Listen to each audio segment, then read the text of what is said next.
Fala galera, sejam bem-vindos a mais um episódio do podcast Nos Bastidores. Meu nome é Henrique Ventura, eu sou host do podcast, empreendedor. E o nosso objetivo aqui é construir um mastermind, ou popularmente conhecido como uma troca de ideias. Com o mundo globalizado, as pessoas costumam ver muito o palco das outras pessoas e a nossa proposta aqui é fazer e trazer pessoas comuns, assim como eu e você, mas que tiveram uma atitude acima da média e chegaram em resultados extraordinários. Mais do que a persona que você vê na internet, é o que essa pessoa é de fato. E o episódio de hoje é um episódio mega interessante. A gente vai falar sobre mente humana, a gente vai falar sobre comportamento, sobre desenvolvimento. Vai ter muita coisa legal aqui pra gente. E a nossa convidada, ela tem 28 anos, ela é paraense de Santarém, é formada em medicina, especialista em psiquiatria, tem uma especialização em transtorno de personalidade borderline em Harvard e é pesquisadora estudiosa da cannabis. Estou falando dela, Ana Caroline, a Carol, seja muito bem-vinda. Obrigado por ter aceitado o convite. Eu que agradeço, muito obrigada pelo convite. Acho que é sempre uma honra a gente estar em espaços para conseguir compartilhar um pouco da nossa história, do nosso conhecimento. E hoje, com as redes sociais, internet, enfim, a gente consegue levar isso para o mundo, né? Então, fico muito feliz e agradecida. E o legal é que a gente vai falar hoje, acho que de um dos temas mais relevantes, sempre foi, né? Que é a mente humana, né? Essa ciência que não é exata, né?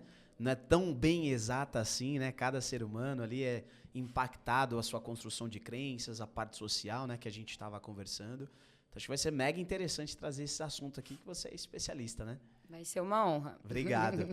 E a gente gosta de começar, né, o nosso podcast com uma frase que faça sentido para você, que norteie ali a sua vida, né, o seu propósito. E você escolheu a frase que a questão relevante na psiquiatria não deve ser o que há de errado com você, mas sim o que aconteceu com você. Por que faz tanto sentido? E explica pra gente o que isso significa. Complexo. É, complexo. Mas eu acho essa frase muito significativa, até porque para a gente entender a dor que alguém tem, né, normalmente nas condições de saúde mental as pessoas têm algum sofrimento psíquico, a gente precisa entender de onde aquilo veio.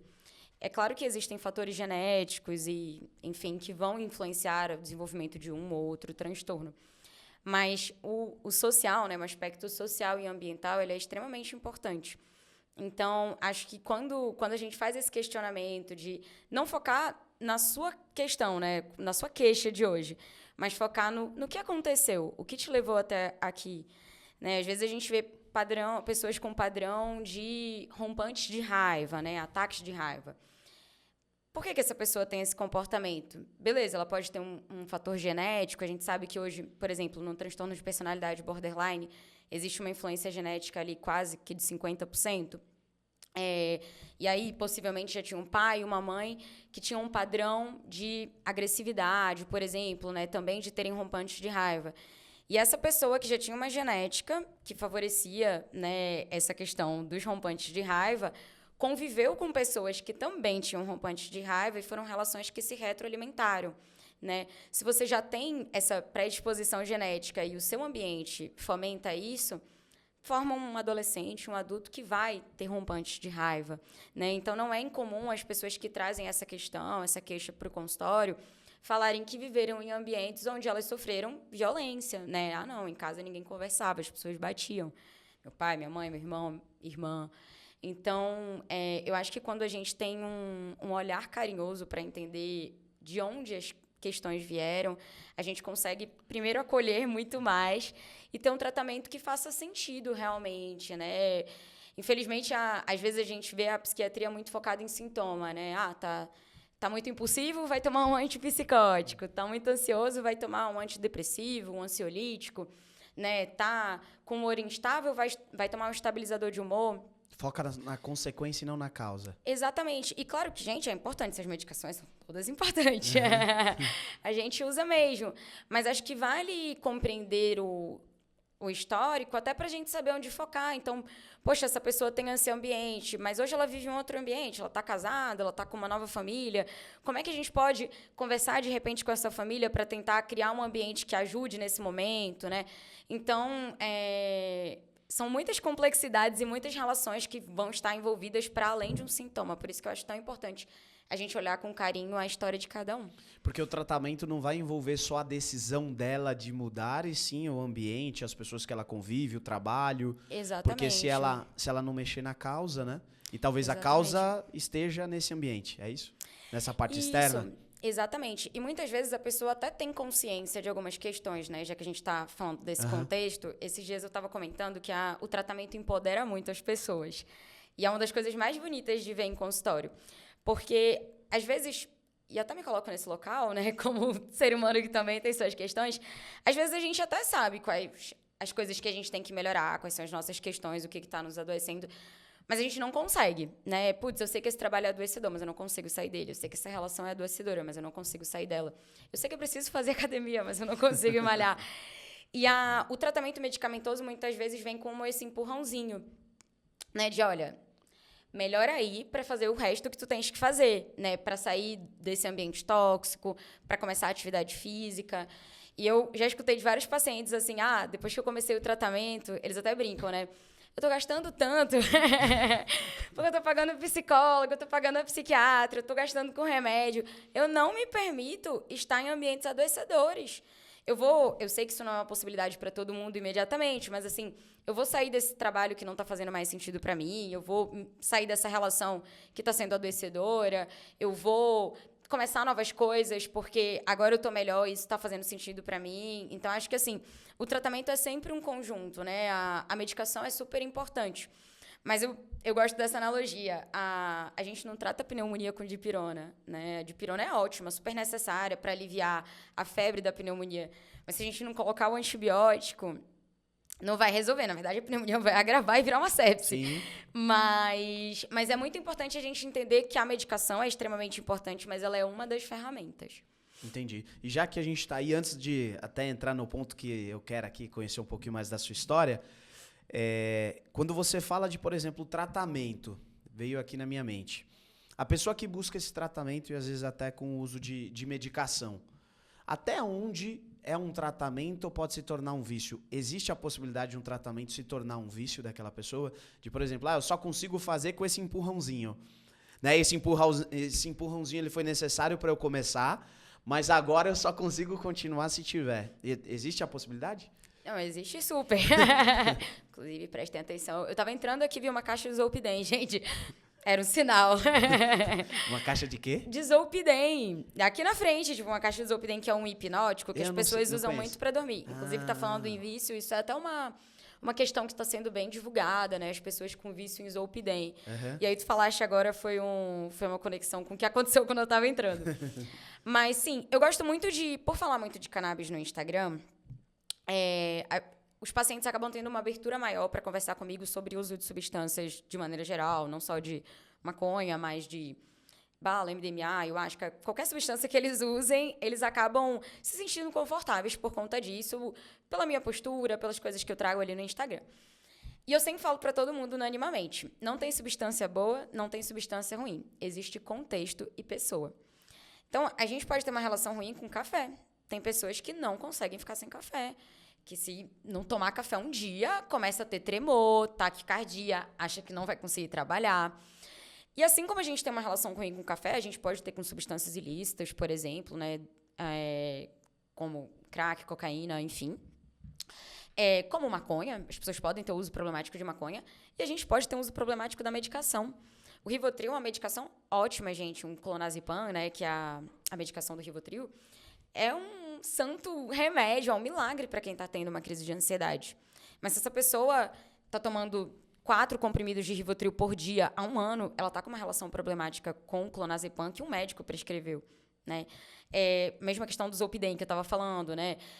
Já vi notícias de coisas absurdas, assim, tomou 30 comprimidos de Zolpidem numa noite, sabe? Muito acima da dose máxima. Risco de vida, né? Exatamente. Não, medicação é substância também. Total, Exatamente. E existem pessoas que hoje são internadas em clínicas de reabilitação por dependência do Zolpidem. Por dependência de medicação. Isso existe, gente. Nos Estados Unidos, a gente tem dependência de opioides, né? Que é uma super questão lá. Então, relação problemática a gente pode ter com diversas substâncias, né? Mesmo medicação. Então, acho que é muito importante, a gente sabe, claro, né? Existem medicações que elas têm uma maior chance de tolerância e de vício do que outras medicações. E acho que vale até desmistificar aqui, antidepressivo não vicia, gente. Muita gente tem isso na cabeça, acha que antidepressivo vicia e que nunca mais vai conseguir tirar. Antidepressivo não vicia. O que pode acontecer é quando a gente tira a medicação, o paciente ter o que a gente chama de síndrome de descontinuação, que é o sintoma da ausência do remédio. Mas isso é que nem café, gente. Se você toma café todo dia, toma ali 10 miligramas de cafeína, no dia que você parar de tomar café, o seu corpo vai sentir. É normal, se a gente toma café da manhã todo dia, no dia que a gente não toma café da manhã, a gente sente falta. Então, existe essa síndrome de descontinuação. Não é porque você está viciado no, É igual um no relacionamento. antidepressivo. Ele pode ser, por exemplo, até um relacionamento abusivo. A pessoa terminou. Nas Exatamente. primeiras semanas, ela vai Vai sentir falta. sentir falta. Porque no Não é porque ela sente falta daquilo, mas é porque era o hábito dela, né? Ela estava na e construção do hábito. o relacionamento também é um estímulo químico, embora a gente não veja tanto dessa forma, mas você vai estar ali, né, dormindo junto, acordando junto, fazendo refeições, enfim, vai ter relações sexuais e todas essas coisas, e isso vai te estimular alguns neurotransmissores, alguns estímulos químicos mesmo. E a gente vai estar acostumado por um certo tempo, a depender do tempo de relacionamento, com aquele nível de, enfim, algumas substâncias no nosso corpo que são alimentadas pela relação. E quando a gente termina, existe uma diferença química mesmo, né? Existe um desbalanço químico da ausência da relação, da ligação que vai te dar um reforço positivo no final da noite, se você não morar junto ou de dormir junto com a pessoa. Então, essa falta, ela é química também, para além da gente, às vezes, né, ficar só nesse plano psicológico, da saudade da pessoa, existe um desbalanço químico no término. Que legal. Cara, é muito assunto, né? É muito assunto. Mas vamos lá pra gente conhecer. Não, tá louco, já deu uma aula aqui. Pra gente poder conhecer um pouquinho mais da Carol, Ana Caroline, por que você decidiu entrar, né, nesse universo, por que isso te chamou, não sei se era uma vocação. Como que era você na infância, ser nascida e crescida lá em Santarém? Ou só nasceu, depois se mudou? Como é que foi, basicamente, ali a sua história, infância e adolescência? História longa. Bom, gente, eu nasci em Santarém, morei lá até os meus 15 anos. Eu sempre fui muito ansiosa e eu até brinco que a gente estuda o que a gente mais precisa. Então, acho que a psiquiatria veio um convite desde a infância, embora meu caminho até lá... Eu quero me estudar, né? Mas meu caminho até lá foi muito diferente, assim. Eu quis psiquiatria muito mais tarde. Mas desde os meus 12 anos de idade eu falava em estudar fora de Santarém, porque eu queria fazer medicina e, enfim, queria uma universidade no Sudeste na época e tal. E, gente, as universidades paraenses são maravilhosas, tá? O Pará é incrível, maravilhoso. Mas na época era o que fazia sentido pra mim. Eu realmente queria morar fora e estudar fora. Desde criança já tinha, então, isso... sabia que ia ser medicina? Exatamente. E você sabe por quê? Qual que foi a influência? Na verdade, o meu pai tinha muito esse sonho, muito esse sonho de ter um filho médico, enfim, era uma inspiração muito grande para ele. E ele acabou me levando para esse caminho, assim, de filha, vai ser bom, e olha quantas pessoas você pode ajudar, olha isso, olha aquilo, e eu acabei... Hoje eu acho que eu fui muito mais escolhida do que ter escolhido, mas eu sou muito realizada e muito feliz com o que eu faço. Sim. Mas foi um caminho muito diferente ao menos eu acho, não tão padrão e esperado, né? Muita gente, eu brincava de médico desde criança. Uhum. Meu padrão foi um pouco diferente, assim. Foi um sonho que eu comprei de uma pessoa que eu amo absurdamente, que é o meu pai, que fez sentido pra mim, porque meu pai também poderia ter falado, olha, acho que vai ser incrível você ser médica, e eu falado, não, vou ser cantora, atriz e modelo, que era uma ideia quando era mais nova, ou vou fazer outra coisa. Mas foi algo que ele me trouxe, que fez sentido pra mim, que eu decidi abraçar e que, enfim, hoje em dia sou super feliz. Entendi. E aí você começa ali com 12 anos, vou estudar fora. Exatamente. Aí imagina uma menina de 12 anos querendo morar fora, né, gente? Minha família foi muito paciente comigo.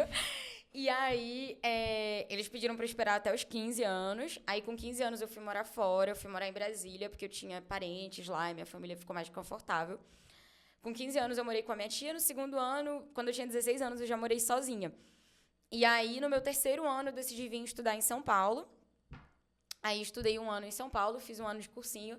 E aí, passei em algumas universidades, mas eu optei para ir para Petrópolis, né? Eu tinha passado aqui, enfim. Mas, na época, foi a que mais fez sentido para mim e acabei escolhendo ir para lá. E aí foi em Petrópolis, né, durante a faculdade, que eu tive contato com psiquiatria, embora na faculdade não com uma grande profundidade, porque a faculdade te forma um médico generalista, né? Mas eu diria que o meu primeiro despertar para a psiquiatria, que não foi... Eu diria que foi uma paquera com a psiquiatria, não foi um namoro nem um casamento. Com aquela olhada, Aquela olhar olhada, 43. exatamente. Minha primeira paquera com a psiquiatria foi de uma maneira também super indireta, com um amigo da faculdade, que sempre quis ser psiquiatra, que era meu melhor amigo, e me chamou para vir para São Paulo para esse congresso de psiquiatria. E aí eu falei, não, vamos, né? Se eu não gostar, eu vou fazer outra coisa e tal, mas vou lá conhecer. E eu fui nesse congresso e no primeiro dia eu me apaixonei, assim, achei super incrível as palestras e os temas abordados. E gostei muito, tanto que, assim, ele até me zoou depois, porque eu era a primeira a chegar e a última a sair. Teve um dia que ele queria ir mais cedo do congresso. Eu falei, não, vamos ficar até o final, porque eu realmente me encantei. Mas eu tinha muito fixa a ideia, desde que eu entrei na faculdade, que eu ia fazer dermatologia. E aí, falei, não, gostei de psiquiatria, mas isso é um congresso, então eu quero dermato, vou seguir com dermato. E aí, na faculdade, eu era realmente muito focada em dermatologia, fui da liga, participei de, enfim, trabalhos e tal, muito focado para essa especialidade que, na época, era o que eu queria seguir. E aí, beleza, chegou meu 6º ano de faculdade, e eu falei, não é psiquiatria. E aí, gente, não é psiquiatria não, perdão, não é dermatologia. E, gente, eu acho dermatologia uma área incrível, maravilhosa, mas eu falei, não vou me realizar com isso, acho que não era isso, me equivoquei durante esses 6 anos. Só que como, né, era o 6º ano de faculdade e a vida inteira eu tinha pensado em dermatologia, eu falei, não sei o que eu quero fazer. Uhum. E aí eu falei, não, vou terminar a faculdade, vou trabalhar e tentar ver o que faz mais sentido pra mim.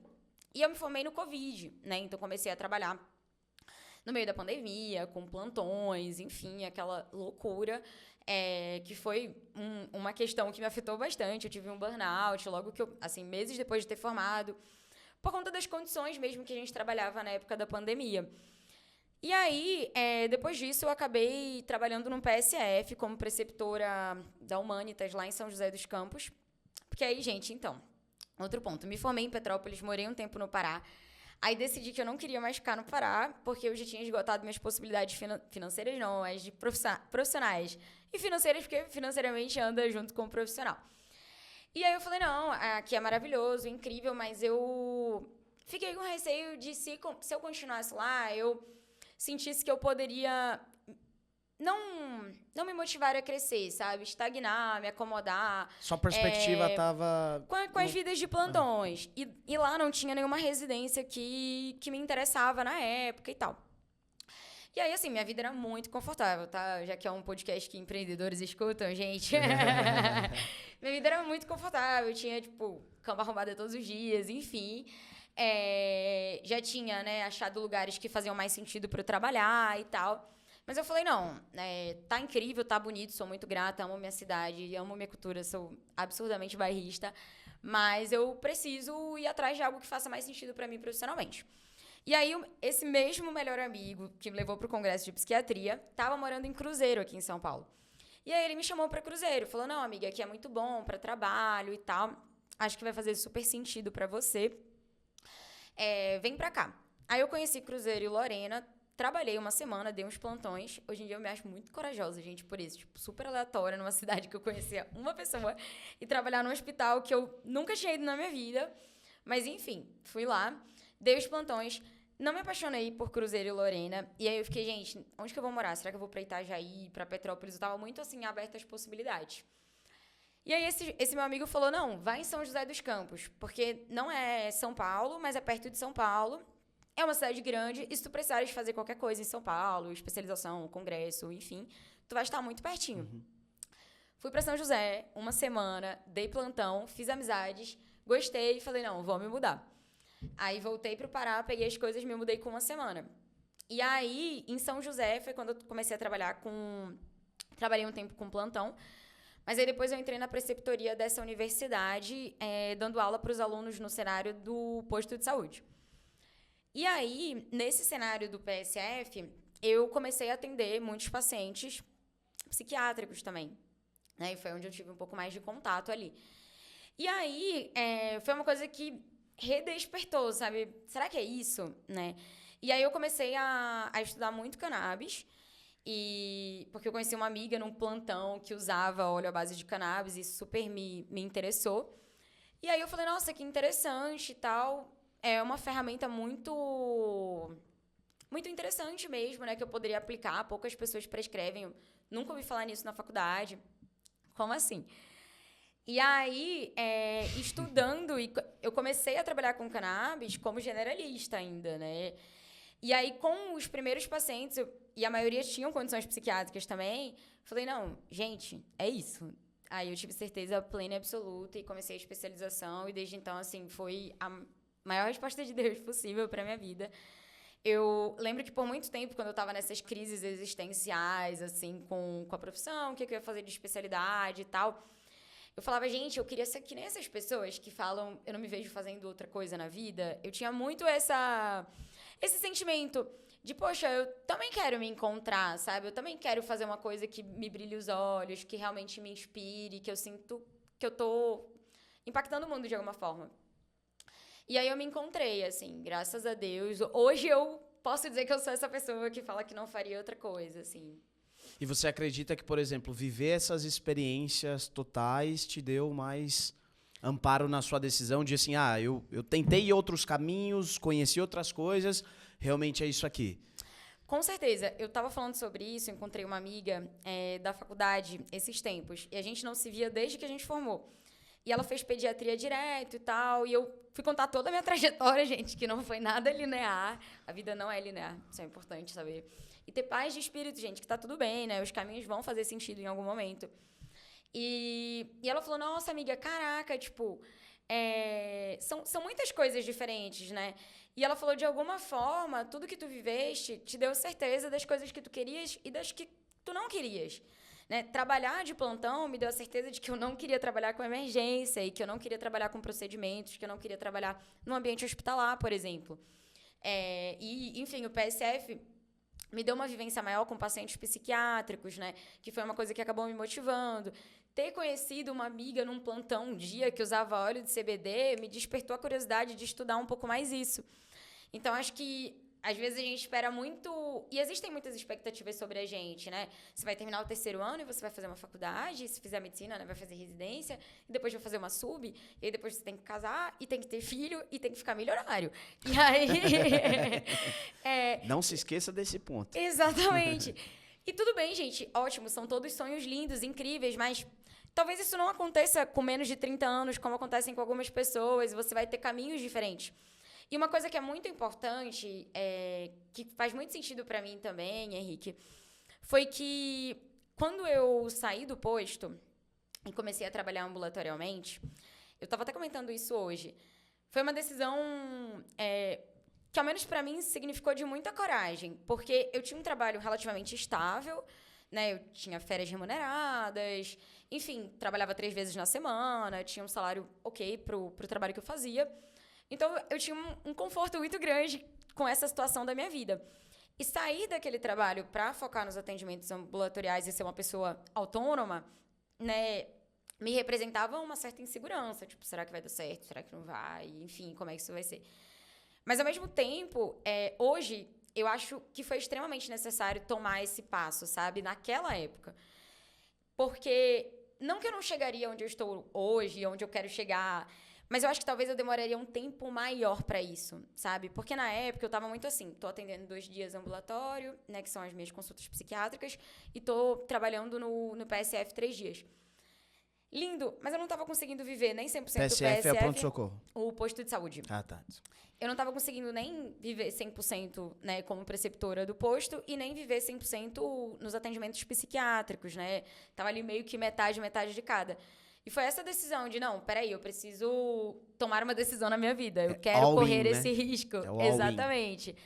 E foi quando eu falei, não, vamos lá, tenho um dinheiro reserva.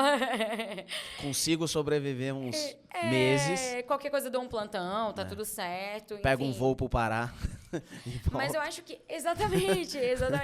Mas eu acho que foi essa... Claro, gente, assim, super reconheço meu lugar de privilégio, sei de todas as facilitações que eu já tive e tal. Mas eu acho que a minha inconformação com a vida de plantão, né, e a minha não realização profissional naquele momento foi uma coisa que super me impulsionou. Porque eu falei, não, tem que dar certo, né? Isso aqui tem que dar certo. Vou fazer acontecer. E os meus pais são empreendedores e são pessoas que, assim, fizeram oportunidades onde não tinham, realmente. Foram pessoas que batalharam muito, né? Meu pai estudou até a 8ª série, minha mãe estudou até a 5ª série. E, enfim, não vieram de famílias ricas, tiveram diversas dificuldades na vida. E uma coisa que sempre ressoava em mim, não, meus pais fizeram dar certo, né? Eles tiveram muito menos oportunidades e possibilidades do que eu tive. E daquelas pouquíssimas oportunidades que eles tiveram, eles fizeram as coisas acontecerem. Então, eu tenho inúmeros motivos para me inspirar e me doar, realmente, entregar minha energia, minha vida nisso aqui, que é o que está fazendo sentido para mim agora. Incrível. Acho que é o Napoleon Hill que fala sobre insatisfação positiva, que é você ser basicamente grato por aquilo que você tem, mas ter aquele negócio que te incomoda, assim, mas te incomoda para você pensar em alguma coisa melhor, né? Você fala, poxa, eu posso melhorar nisso aqui, eu posso fazer alguma coisa melhor, eu posso entregar mais. E se você parar para pensar, esse privilégio que você teve de talvez sair, estudar, eles te ajudarem, acho que deve ter acontecido isso, ele poderia ter acontecido lá no Pará. Sim. Mas você decidiu sair dali. O que seria mais cômodo? O que seria mais confortável para você? Fica lá. Não, com Fica lá, certeza. tá perto deles, mas você falou, não, eu quero ir para fora. Existe essa condição? Tá, mas você não conhece a cultura, uma cultura diferente. Sim. Num país que é continental, e a gente sabe que tem as questões preconceituais e etc. Sim. E você teve ali a sua coragem, né? Você sempre foi assim? Independente, corajosa, falar, vou e ponto final e...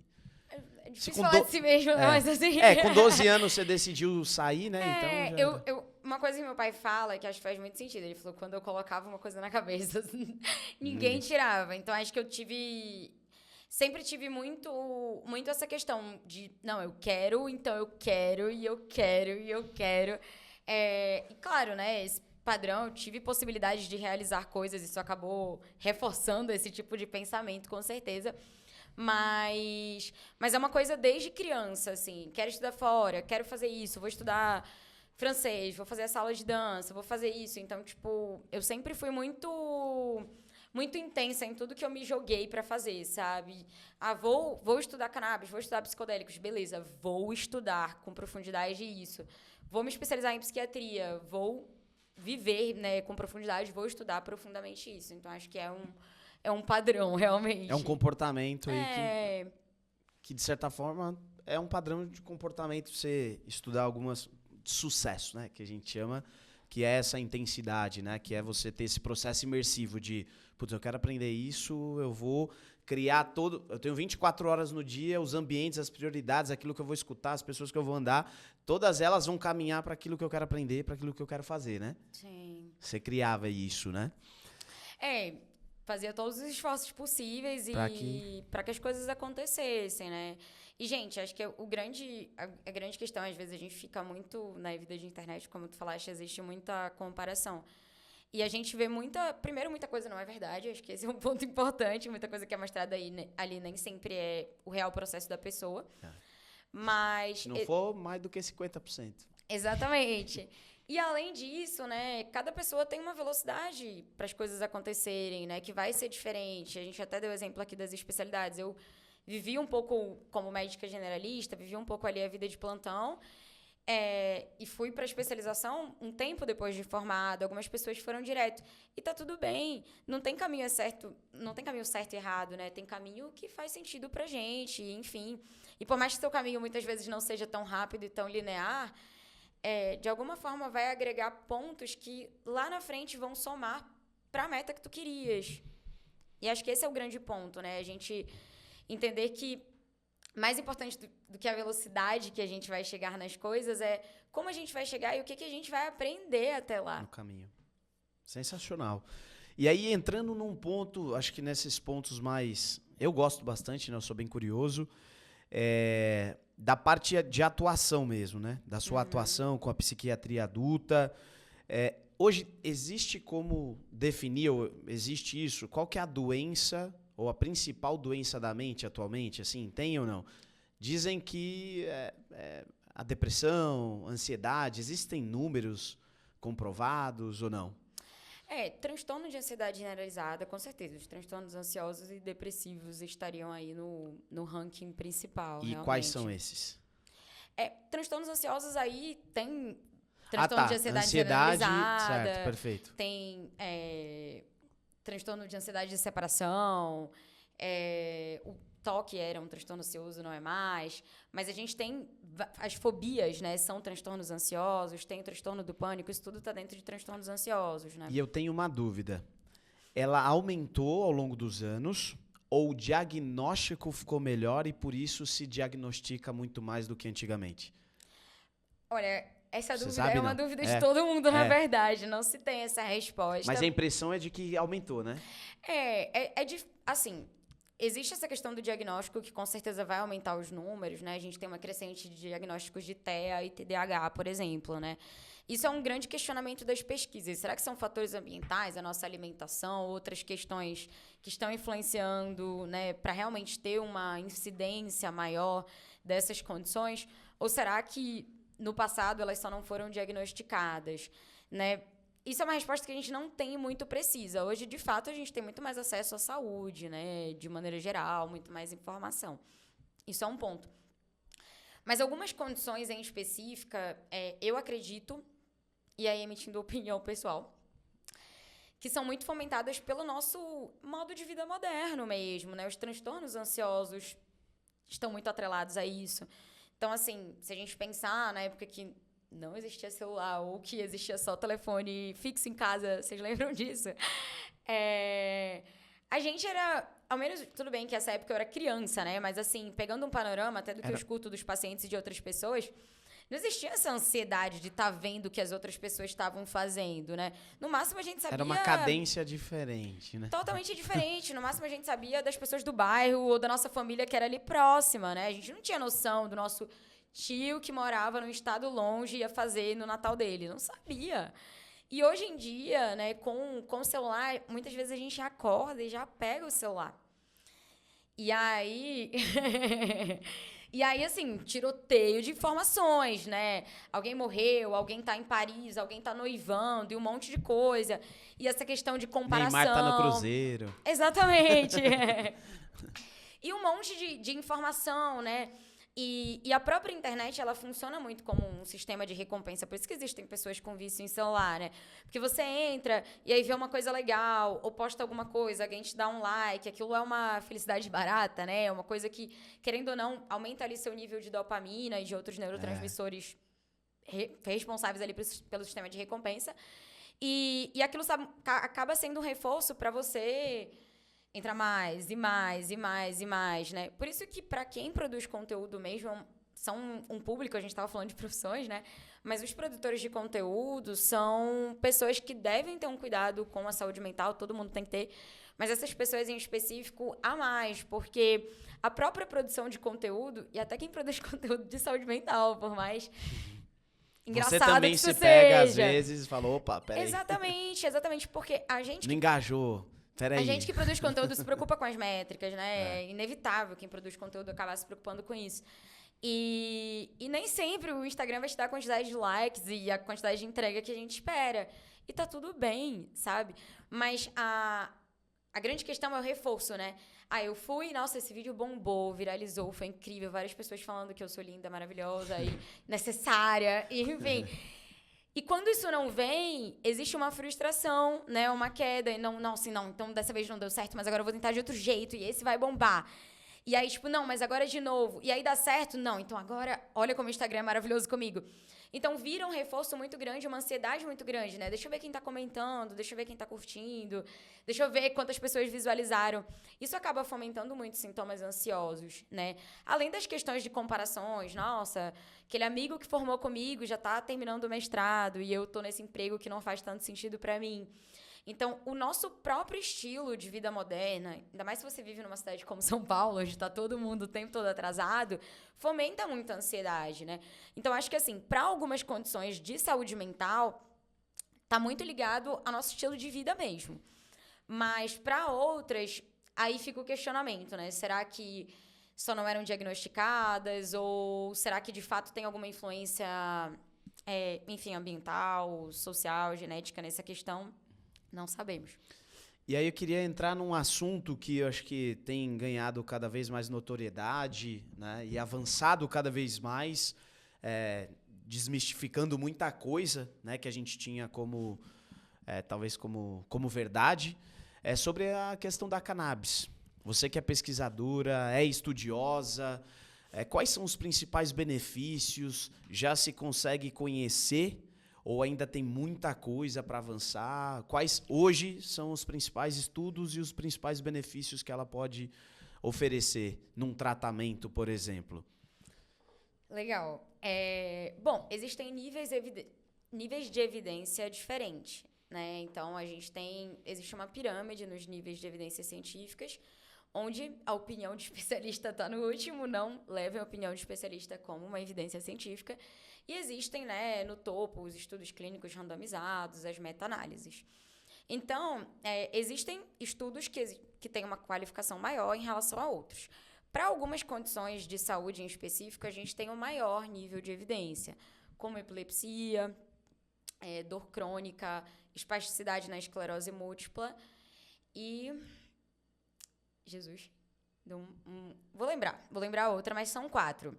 E aí, além dessas, a gente tem algumas outras condições que têm um certo nível de evidência, mas com uma menor significância científica, eu diria. Que é transtornos ansiosos, transtornos do sono, que aí acabam a síndrome de Tourette, o transtorno do espectro autista, que não estão ali no topo da evidência, mas que têm evidências relevantes que a gente consegue aplicar na prática clínica. Para algumas outras coisas, a gente já não tem tantos estudos, né, estudos robustos, para dizer de maneira categórica que pode ser um tratamento eficaz, como no caso da depressão, por exemplo. E até na prática clínica, eu não acho que o CBD para a depressão seja um tratamento muito efetivo. A resposta é lábio. Existem pessoas, gente, talvez alguém vai comentar aqui nesse podcast, tratei com CBD e curou minha depressão, foi ótimo. Existe mesmo, né? Tem vários relatos de caso. Mas não tem estudos robustos mostrando isso. E o que eu vejo é que para algumas pessoas responde e para outras não. Então, quando é uma depressão ansiosa, existe um conteúdo ansioso ali, você pode, sim, ter uma melhora do padrão depressivo, mas depressão grave mesmo, com ideação suicida, acho a resposta muito, muito pequena para a gente optar por um óleo de CBD e não por um antidepressivo convencional. Lembrei, era náuseas e vômitos em pacientes oncológicos, a 4ª que tem mais evidência científica. Entendi. Então, essas que têm mais evidência científica é que é comprovado o efeito positivo, é isso? Isso, exatamente. Que você tem estudos... Porque assim, gente... E as do especialista ainda é um achismo. Assim, eu não tenho, talvez... sei lá, não sei se é uma proporção, tem que atingir uma quantidade de estudos, ou precisa ter instrumentos para poder medir. Tem diversos critérios, na verdade. É que eu dei Sim, os pontos diversos da pirâmide, mas a gente tem nesse meio estudo clínico, relato de caso, tem tudo isso. Assim, porque tem estudo, gente, que é um questionário na internet. Existe. Às vezes a gente fala, né? Nossa, porque tem um estudo. Foi um questionário na internet que as pessoas... Não invalidando. Não, mas só de você apresentar um estudo, com certeza, a galera já valida, exatamente. Não julgando, gente. Que legal que alguém teve a ideia de estudar algo e colocou isso na internet de alguma forma. Mas assim, será que um estudo questionário da internet tem mais confiabilidade que um estudo duplo cego, onde a gente tem um grupo que tomou a medicação e um outro grupo que tomou o placebo e a gente avaliou quem respondeu em relação ao placebo, efeito colateral, não dá para comparar, né, com a pessoa na internet que respondeu o questionário. Então, são estudos de qualificações muito diferentes. E aí, essas 4 condições que eu falei são condições que, de fato, têm um maior nível de evidência porque tem estudos qualificados que mostraram que a cannabis, para essas condições específicas, pode ser eficaz.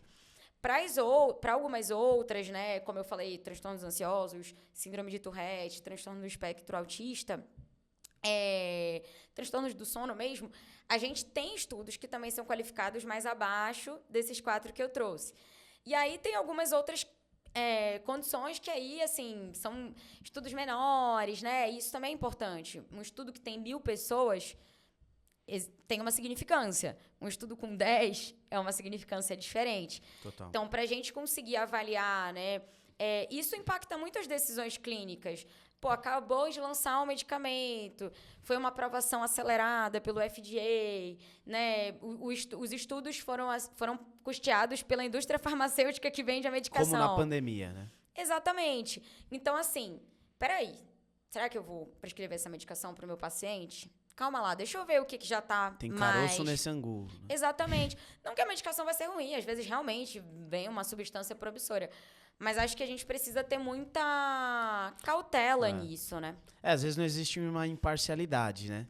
É totalmente parcial a aprovação daquele Não, com medicamento, certeza. né? E existe um investimento, né? Financeiro, pela indústria farmacêutica, como a gente já sabe. Nada contra a indústria farmacêutica, mas verdades serão ditas. Então, Sim. é um ponto pra gente avaliar mesmo, né? Nossa, será que esse estudo do medicamento patrocinado pela farmacêutica fulana de tal, então isso acaba sendo tendencioso e enviesa o resultado do estudo. Perfeito.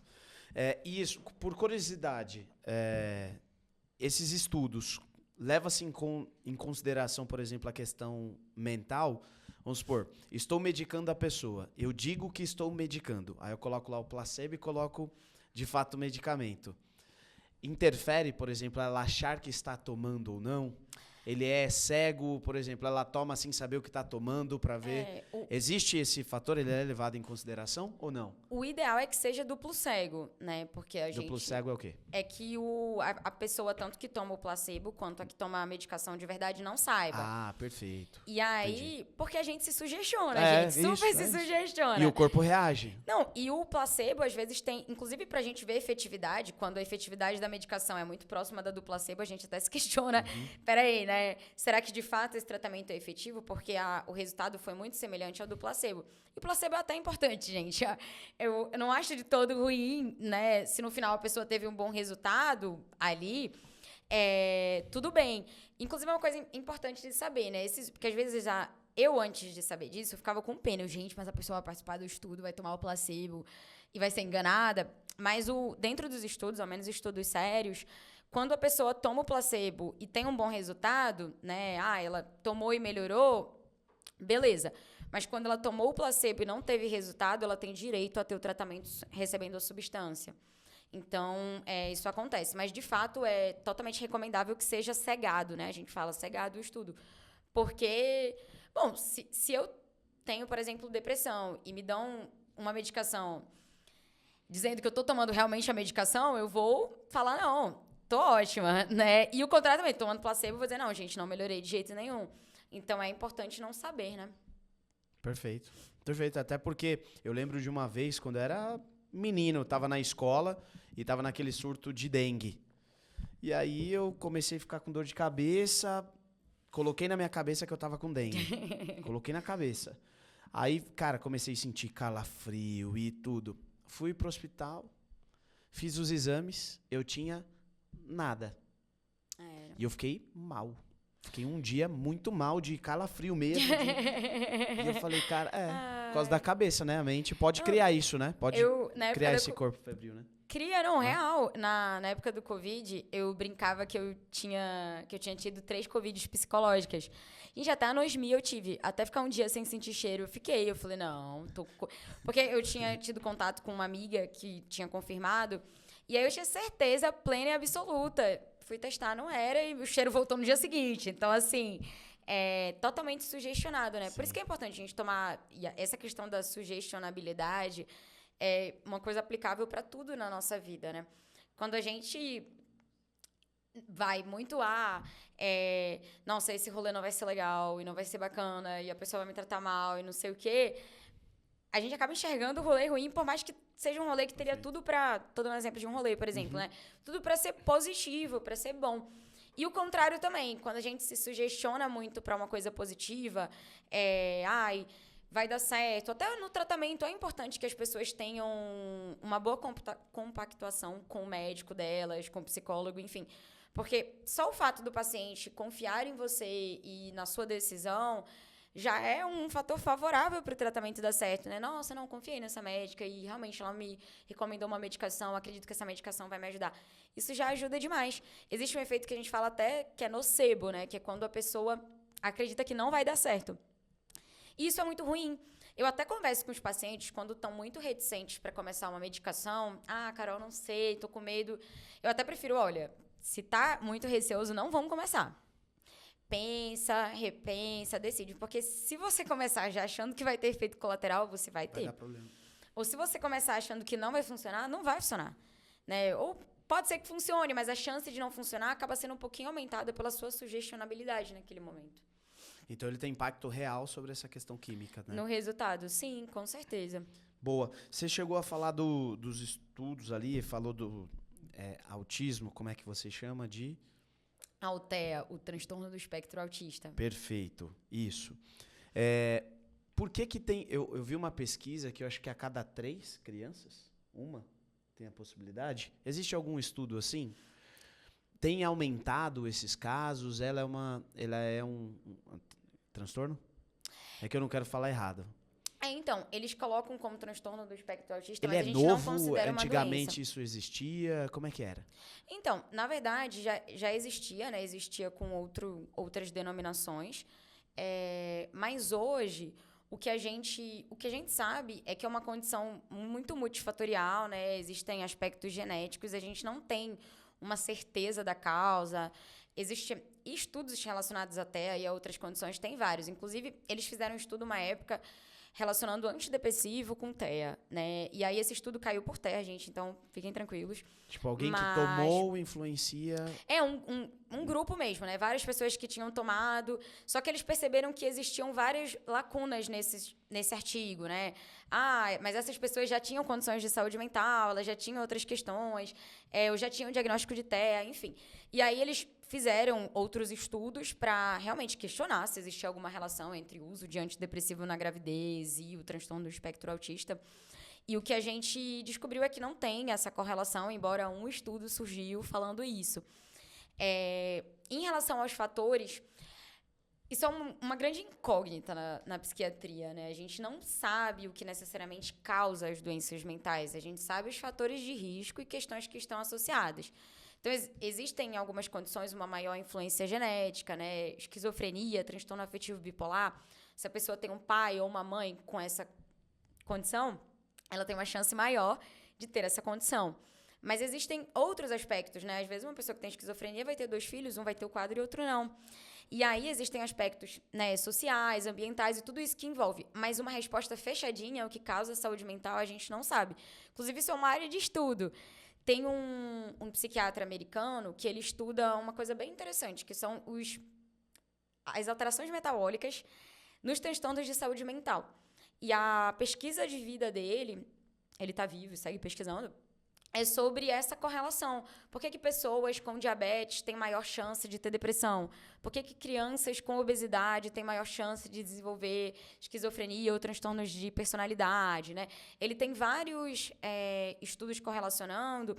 E aí, por exemplo, alguns fatores inflamatórios, eles acabam estando presentes, e quando a gente regula o fator inflamatório, a gente melhora o quadro psiquiátrico.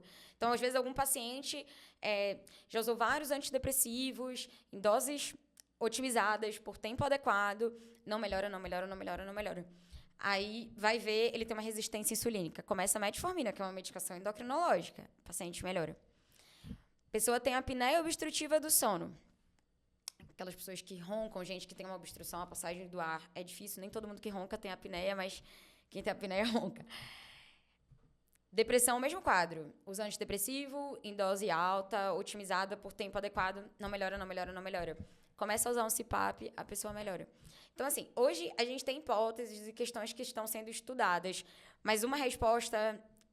Como a gente sabe, né? Diabetes é causada por uma alimentação e um estilo de vida ruim, por exemplo, né? Uma predisposição genética. Para algumas condições orgânicas, isso é um pouco mais direto, né? Se você pegou dengue é porque você foi picado, né? E teve contato ali com o vírus da dengue, é isso. Não existem múltiplos fatores para você desenvolver dengue. É ou não é? Mas quando a gente fala de condições de saúde mental, isso é bem mais complexo. Uau. Massa, né? Que da hora. E pra gente finalizar, eu queria perguntar, a gente estava conversando aqui nos bastidores dos bastidores, sobre aquele dos serial killers. Se eles têm ou não têm uma predisposição, como que se transforma, acho que é um assunto polêmico, né? Eu vou deixar a Ana Hickman e Larissa Manoela para a próxima vez, né? Que ela falou sobre Ana Hickman, já faz um corte aí, só pra galera ver e depois não falamos nada, né, disso, né? Só pra engajar. Como é que é considerado os estudos que você estava comentando aqui nos bastidores com a gente sobre os serial killers, pra gente finalizar? Legal. Acho que isso faz link com a frase que tu leste inicialmente sobre o quão é importante entender o que aconteceu com aquela pessoa. A gente, muitas vezes, vendo o serial killer, eu sei que é extremamente angustiante lidar com cenas, até ouvir a história, né? E a gente tem muito essa tendência, né, a condenar. Nos Estados Unidos, a gente tem a questão da pena de morte. E tem uma psiquiatra americana, que é a Dorothy Lewis, tem até um documentário na HBO sobre ela, que acompanhou, né, entrevistou vários desses serial killers, entre eles o Ted Bundy. E ela tinha um grande questionamento. Por quê? Por que essas pessoas matam e eu não mato? Por que eu não mato alguém? Por que você não mata alguém? Por que o Ted Bundy matou várias pessoas? E é um questionamento totalmente plausível, né? O que impede a gente de matar que não impediu essa pessoa? E na análise dela, de todos esses serial killers, ela percebeu um padrão muito constante neles, que é o transtorno dissociativo de identidade, que é uma condição onde a gente tem mais de duas ou mais personalidades na mesma pessoa. E como é que funciona, né, esse transtorno dissociativo de identidade? Uma boa referência ao filme Fragmentado, mas a pessoa realmente ela vai ter comportamentos e pensamentos diferentes em momentos diferentes, sendo a mesma pessoa. E um grande fator de risco para o transtorno dissociativo de identidade são abusos na infância, né? São traumas vividos na infância, seja violência sexual, física, enfim. E ela encontrou esse padrão. A maioria dos serial killers foram pessoas que foram abusadas de diversas formas na infância. E uma das provas que ela traz para defender o TDI, né, que é o transtorno dissociativo, foram cartas, por exemplo, feitas pelo Ted Bundy, com caligrafia diferente e assinatura diferente para a mesma pessoa que ele mandava, que no caso era a namorada dele. E outros serial killers, nas próprias imagens, a gente percebe um comportamento diferente, até uma voz diferente, em entrevistas e momentos diferentes que ela fez. Então, a grande questão dela não era, não vamos punir essas pessoas que cometeram crimes, mas por que você vai condenar à morte uma pessoa que estava doente?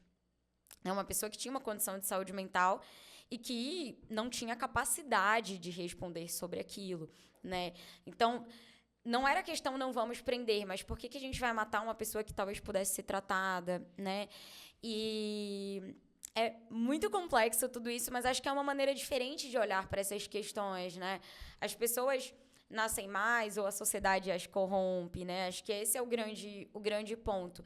Porque avaliar a história, muitas vezes, traz os porquês da pessoa ser daquele jeito. Como eu falei, né? Uma pessoa que tem um rompante de raiva, mas a criação dela foi num meio onde todo mundo gritava, onde todo mundo batia. Ela aprendeu a ser assim. E ela já tinha, talvez, um fator genético para ser dessa forma, né?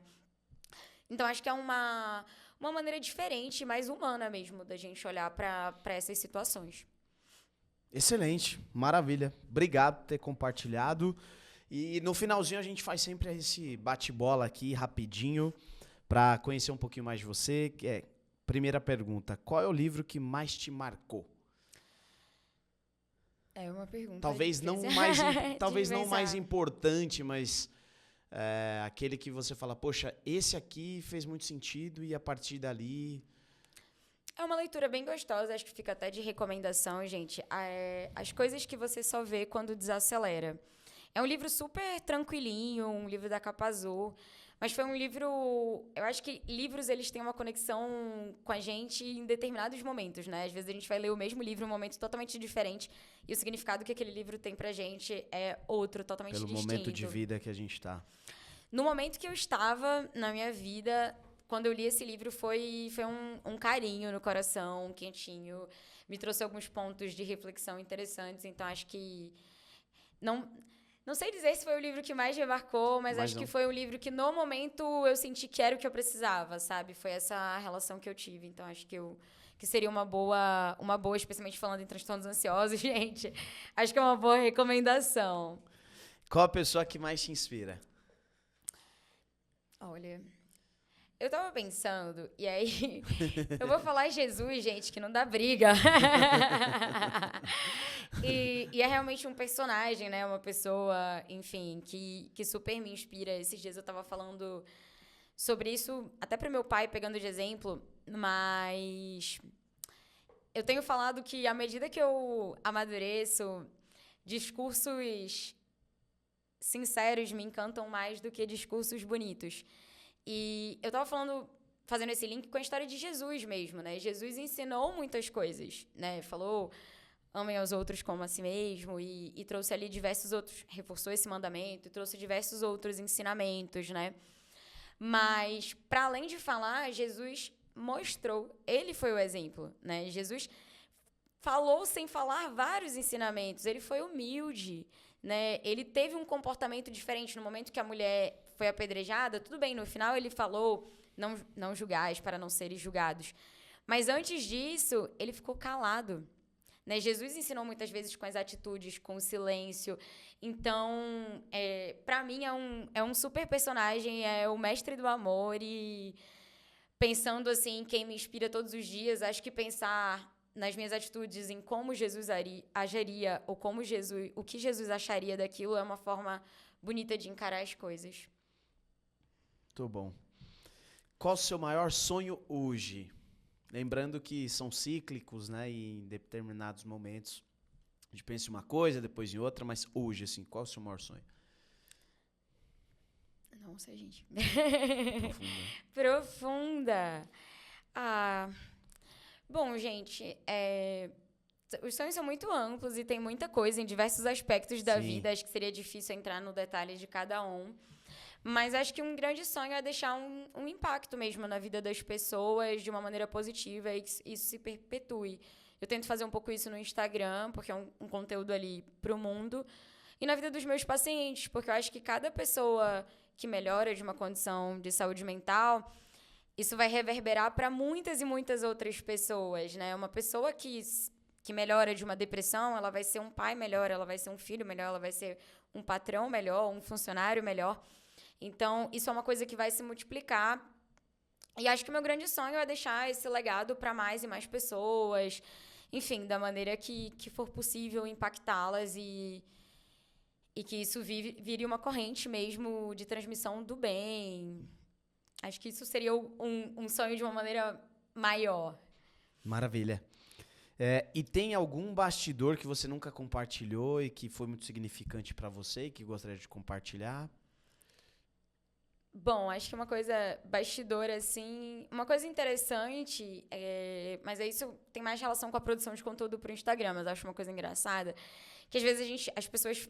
Eu recebo muitas mensagens assim, seus vídeos são muito legais, eu tenho muita vergonha de gravar, parece que eu tô brava nos vídeos, enfim. E às vezes eu pego um vídeo lá do início e falo, mano, olha esses meus primeiros vídeos.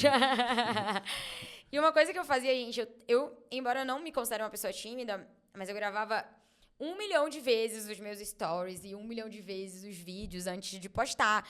E mandava pra minha mãe, pra minha melhor amiga, pra, enfim, 50 milhões de pessoas antes pra ver, não, faz sentido, será que isso tá claro? Tá de boa, meu cabelo não tá muito assanhado, enfim, perguntava mil coisas. E aí, até que eu fui ganhando confiança e tal. Enfim, hoje em dia eu gosto de compartilhar meu conteúdo antes de postar, até pra entender a perspectiva de alguma pessoa. Às vezes algo que tá super claro pra mim não tá claro para outra pessoa. Então, costumo compartilhar com o Rafa, meu namorado, com a minha mãe, meu irmão. Mas não nessa necessidade de validação. Ver que isso tá bom, mas tipo, ficou claro, o que tu achaste? Enfim. E acho que é um ponto que, quando a gente começa na insegurança mesmo, né? A segurança vai vindo depois com o resultado do nosso trabalho. Isso é uma realidade, né? Quanto mais uma situação se torna repetitiva na nossa vida, mais tranquila ela fica, né? Quanto mais a gente dirige de carro, menos medo a gente tem de dirigir de carro. Quanto mais a gente anda de avião, menos medo a gente tem de andar de avião. Confiança vem com a experiência, né? Exatamente. Sim. Bom resumo. É isso, né? E se o seu eu do presente encontrasse o seu eu do passado, qual conselho você daria? Carolzinha. Ai, bom, eu acho que eu falaria uma coisa que a gente fala pra todo mundo, mas eu falaria pra mim mesma, pra ter calma, acho que pra não se angustiar tanto com questões futuras. Hoje eu faço o melhor que eu posso e a Carolzinha de 10 anos atrás fazia o melhor que ela podia. As coisas vão mudar muito do que você imagina, mas no fim vai fazer tudo sentido pra você chegar onde você tem que chegar. Maravilha. Muito obrigado por você estar aqui com a gente, esse papo. Certeza, se você tiver outra oportunidade, em outro momento, é um assunto que eu gosto pra caramba. Eu não sei você aí que está escutando, né, que está assistindo, mas eu aproveitei demais. E deixa a sua rede social ou suas redes sociais aí pra galera conhecer seu trabalho, conhecer melhor você. Tá ótimo. Gente, no Instagram é Cannabis com 2 N's, com Carol. No TikTok é Carol The Bridge, tipo D-T-H-E, Bridge, B-R-I... D-G. D-G, exatamente. Uhum. Cara, esse arroba ficou sensacional, né? Foi ideia do Rafa. Como não pensaram isso? Cara, ficou excelente pra busca, ficou sensacional. Muito bom. E seguem também lá as nossas redes sociais, sigam as nossas redes sociais, Instagram, @podcast Nos Bastidores, YouTube Nos Bastidores Podcast, também no Spotify, para você poder ter acesso a esse e outros episódios, para você ver, rever. E eu gosto sempre de finalizar com uma frase que você será reconhecido em público por anos de trabalho que você fez nos bastidores. Até o próximo episódio. Valeu!